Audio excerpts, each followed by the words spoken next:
The Visa Art Gallery and Student Exhibition Space at Brock University's Marilyn I. Walker School of Fine and Performing Arts is proud to present a new exhibit.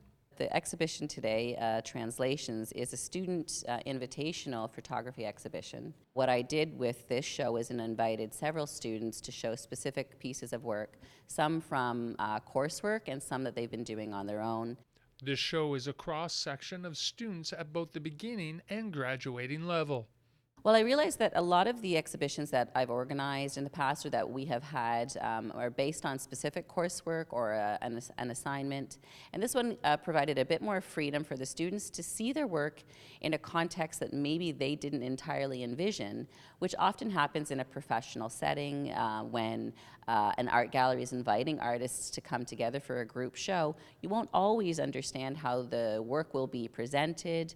And it can be both exciting and unnerving to kind of let your work go out into the world that way. And I wanted students to have a bit of that experience. The exhibition allows the opportunity to showcase the interesting work students are doing. When I was first organizing the show, I actually hadn't specifically envisioned what I would ask. I started to think about what students were doing, how some of the work might be interestingly placed together and create meaning through that placement. So I had no preconceived ideas of what the work would say, which is why the show is titled Translations. So one of the great things about the program here, the studio art program at the Marilyn I. Walker School of Fine and Performing Arts, is that it provides the students with the opportunity to explore many different mediums, including photography. Another great thing about the program is that students have the opportunity to exhibit, like they are here today, in a professional gallery type setting and get those real-world experiences. This exhibition presents both digital and analog photographs, so photographs that were made in the darkroom. In this case, a specific series by Sarah Martin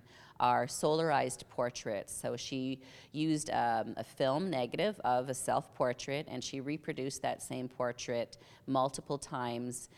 Yet the result is they each look unique because of the solarization, which is a special experimental process that you can work on in the darkroom. And so I'm always encouraging the students to incorporate both digital and analog, not as separate entities, but also working together. So the larger image of Sarah that we then digitized is originally from an analog practice. So we're amalgamating and blending and combining and testing the limits of, you know, what can we do, what can students do, how can they learn that these aren't necessarily separate processes, but processes that are just different, both for photographic outcome.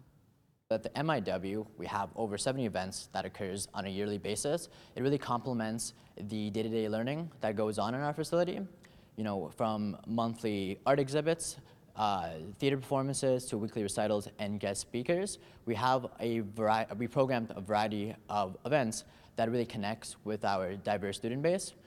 Not every student at the MIW is from a fine arts background. Some students here are taking the majors of the visual arts, music, theater, or studies in arts and culture, but some students here are also taking just electives, right?